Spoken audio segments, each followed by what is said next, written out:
Welcome back to the channel. This is the Action Figure Grader. Thanks for tuning in. Be sure to leave me a like as it does help out with the YouTube algorithms.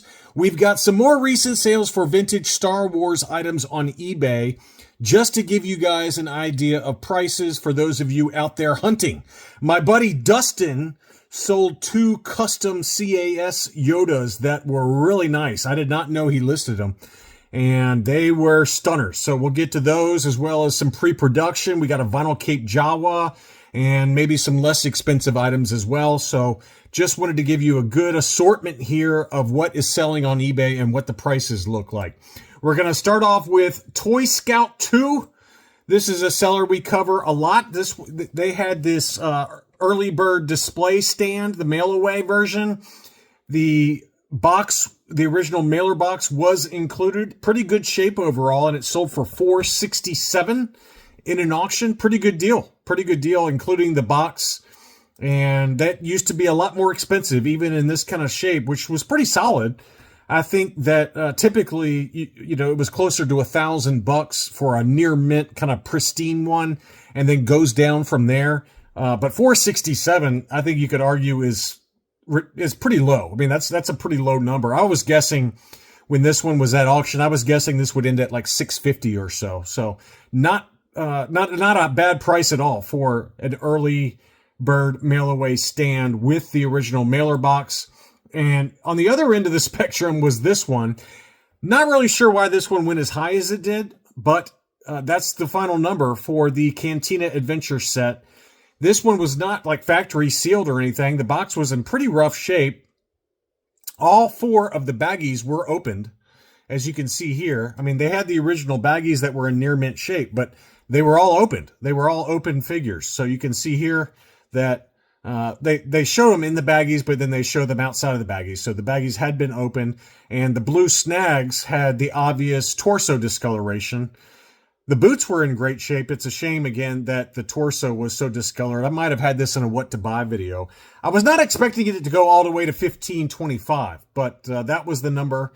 It included all the little pegs in a Ziploc bag, and obviously the original Cantina backdrop was in pretty good shape overall, kind of partially used. Some of it was still unpunched, but some of it was still punched.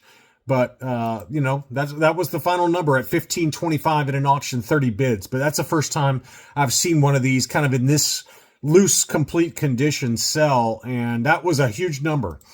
We had a low-grade vintage vinyl cape Jawa, AFA 50, so not the highest grade, but this seller kept dropping the price and dropping the price. I think they started maybe $200 or $300 higher, slowly dropped the price until someone finally pulled the trigger at $13.95, which I think that's actually a pretty fair deal. That's about what it's worth to me.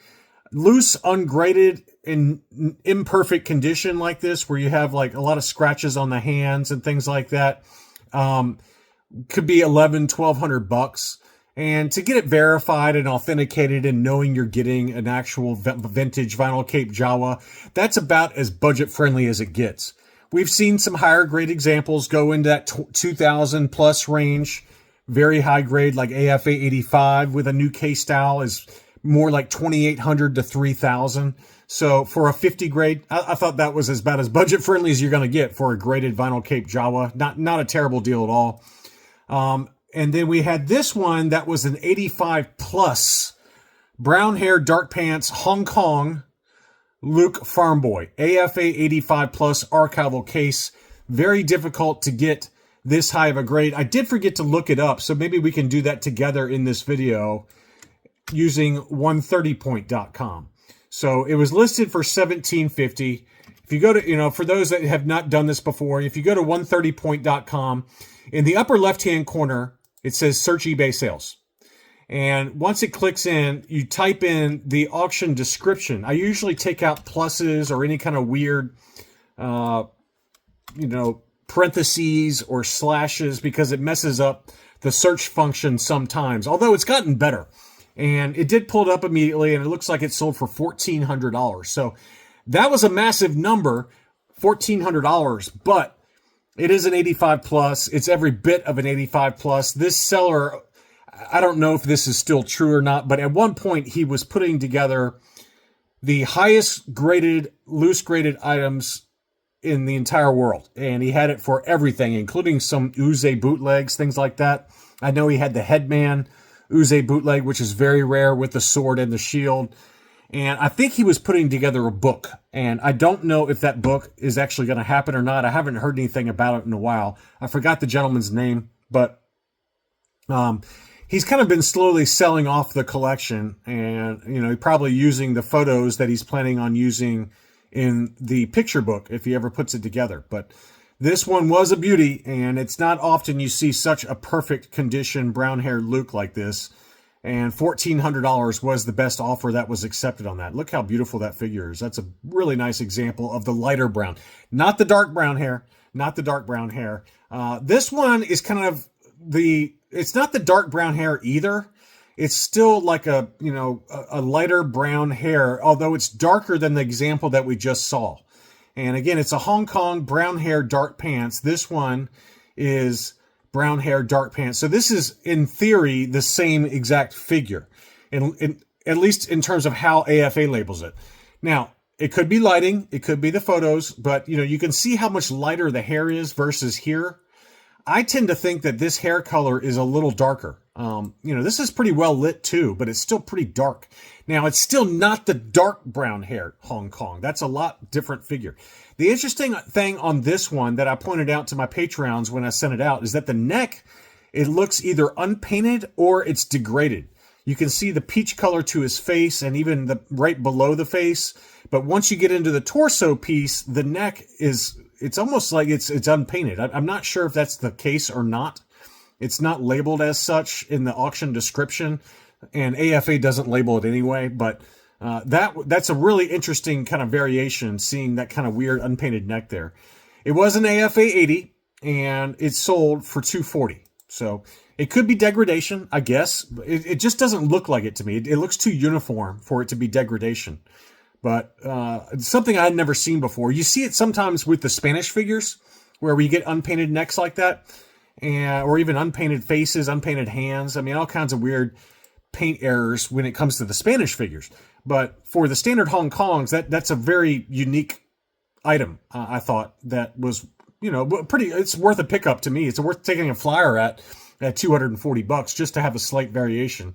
And then we got a few different Boba Fetts that sold that were really nice. We had an AFA 85 Hong Kong, standard Hong Kong. I'm really shocked that this one sold at $500, but someone apparently did pay the buy it now price of $500. Don't pay that. Don't pay that. Not now.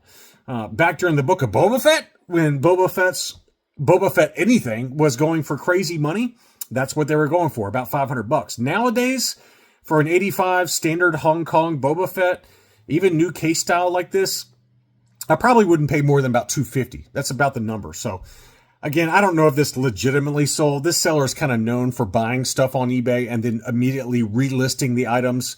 And he's even lazy sometimes, where he uses the exact same photos from the listing. But some people don't catch it, right? And they think it's a new listing, but it's really, he's just flipping them. So in this case, he got his number in theory if it was a legitimate sale. But 85 grade Hong Kongs, don't pay $500. Now, we had some other ones that were pretty good deals here. We had a Spanish PBP. This was a CAS 80, unpainted knee, unpainted wrist dart. So that's one of the variations. This is the darker brown belt color. And that was a beauty. That sold for $390, very fair price. And then we had yet another one that was the lighter brown belt. This was also an unpainted dart, but as you can see here, it had the painted knee. So there's lots of different variations for the Spanish PBP Boba Fett. This one was graded CAS 85 and sold at an auction for $735. So painted knee, unpainted dart, CAS 85 for $735. Unpainted knee, unpainted dart with the darker brown belt. The other one was the light brown belt. This one was the CAS 80 that sold for $390. So two different data points. Only basically 2 steps down in terms of grade. You went from 85 to 80 plus to 80. But it sold for almost double the price. Pretty wild.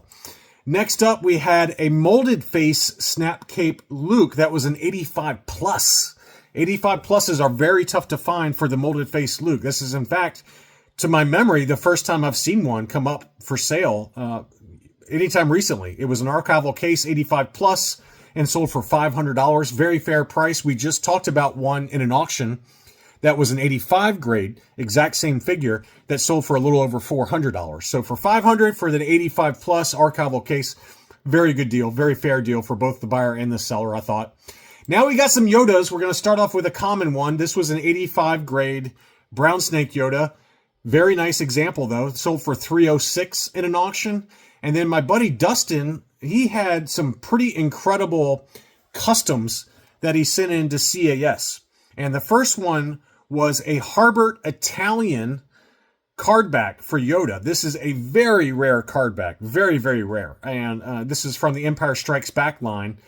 I have never seen one of these for sale. Somehow Dustin, because he's a Yoda expert, a Yoda focus collector, he's able to track down these very unique card backs.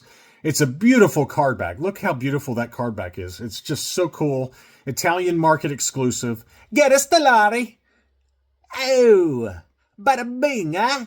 Hey, Yoda, I got a meatball right here for you, eh? Eh? All right, I'll stop. Sorry. This was a CAS 80 plus custom, though. Yeah, very, very cool item, and it sold for $16.50. $16.50, and then he also had the Miro Meccano kind of square card back with Yoda, and this is La Guerre des Étoiles. And again, the Empire Strikes Back version of the Meccano card back. I mean, look how rare these card backs are. You never see these. And then this one sold for $1,000. I did not pull it up on 130 point, but we can do it together. We can make it a little adventure together. And again, I usually take out like slashes and things like that. Maybe this one will still come through. I haven't had the issue lately, but here we go. So this one sold for $900. And it looks like the Harbert Italian version actually sold for $1,525. So $900 on the on the French Miro Meccano, and then $1,525 was the actual sales price on the Harbert Italian version. So it's, eBay showed it sold as $1,650, but I thought those were great items. I mean, really, it's really tough to find items. I'm shocked that Dustin sold them, but hey, man, we all got to make that decision at some point. I did the same thing. Next up was that incredible box flat. So this is a pre-production box flat for the twin pod cloud car, graded AFA 80 plus. And this was sold by Villains. This is a seller that we talk about all the time on eBay, and I've bought from several times. This one sold for $1,134. I think he had it listed above $2,500, $2,300, somewhere in there, in a buy it now situation for about a month or so, and it sat. So he listed it at an auction, and it went for about less than half that, which to me seems like a great deal. That's a really great deal if you're a big Cloud Car Pilot fan, but just a huge item, obviously, with the box flat. So again, pre-production item, very, very cool. $1,134 in an auction for that one. Awesome item. And then CIB had a number of items that we wanted to talk about, including some plush Ewoks, but they also had yet more baggies for Leia Bush. I don't know where all these baggies are coming from. It must have been a focus collector of some sort. This was a Return of the Jedi H baggie for Leia, AFA 80. That sold for $137.50. They had an AFA 75 plus ESB H baggie that sold for $222.50. Those are very expensive baggies. It's tough to find this one in particular. Great baggie though. And the big one was this one, and it went for an absolute steal. Whoever got this for $412, you're doing very well. Very, very well. This was an AFA 85 sample baggie. This is the Meccano free figure sample baggie. I've talked about these at length. I think I even had this in a what to buy video a couple of weeks back. But these were at point of sale at retail in France. And if you bought a vehicle or two, when you went to check out, they would let you pick out different baggies that had this sticker on there. And this is the Bush version. Very tough to find in such a high grade, though. Usually the sticker, the orange sticker, gets discolored over time. You can see it kind of a little bit on here. It's very faint, but you can see that kind of staining that's happening. And for most of these free figure sample baggies, that staining kind of takes over and it becomes like a very dirty looking orange.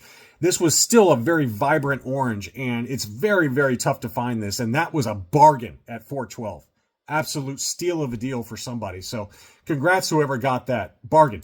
Next up were the plushes. As I mentioned, we had Wicket, the Wicket plush still in the box, graded AFA 75 plus. That sold for $476. $476. How creepy is that? Man, that is a creepy item, but we all had them growing up, or at least I did. And then the Ewok plush Princess Nisha sold, that was an 85 grade. 85 grade, that sold for $440. So not particularly expensive items, apparently, even in high grade like this, but they are awfully cool. Very, very cool looking items there. Brings back some memories of my childhood. We had an Imperial Shuttle that was complete, working with the box, and the box was in great shape. I thought this was a great deal at $510. The Imperial Shuttle itself did not have any discoloration, really. I mean, it was in pretty clean condition. Usually those wings do start to yellow on the outside and on the inside there, but this one was super clean. And again, somebody got a great deal at $510. That's worth every penny of that price there. And then finally, from CIB, they got a little bit out of order here, but this is the Uze Turkish bootleg Stormtrooper. Now, it was a qualified grade, as you can see here, because it doesn't have the blaster. The weapons for the Uze bootlegs can go for 4 figures all day long. For the headman, the shield, and the sword can go for over $10,000 each. So the weapons are really the sought-after part of what the bootlegs are, for whatever reason. The figures themselves, I guess they just aren't as desirable as they used to be. A long time ago, several years ago, something like this would have sold for double, close to triple this price. And here we are in 2025, and this one sold for $362.77. So very, very good deal. There are several different variations for the Uze Turkish Stormtrooper. This one had the thick armbands and the painted legs. There are some without painted legs, and there are some around the elbows where the armbands are very thin. But this one had the thick versions, and beautiful figure. Very, very inexpensive these days for loose, incomplete bootlegs. These Turkish bootlegs, even though they are very desirable among bootleg collectors. So great deal on that one. I hope you enjoyed the video. Again, don't forget to leave me a like if you did. Thanks again for watching, and I'll be back soon.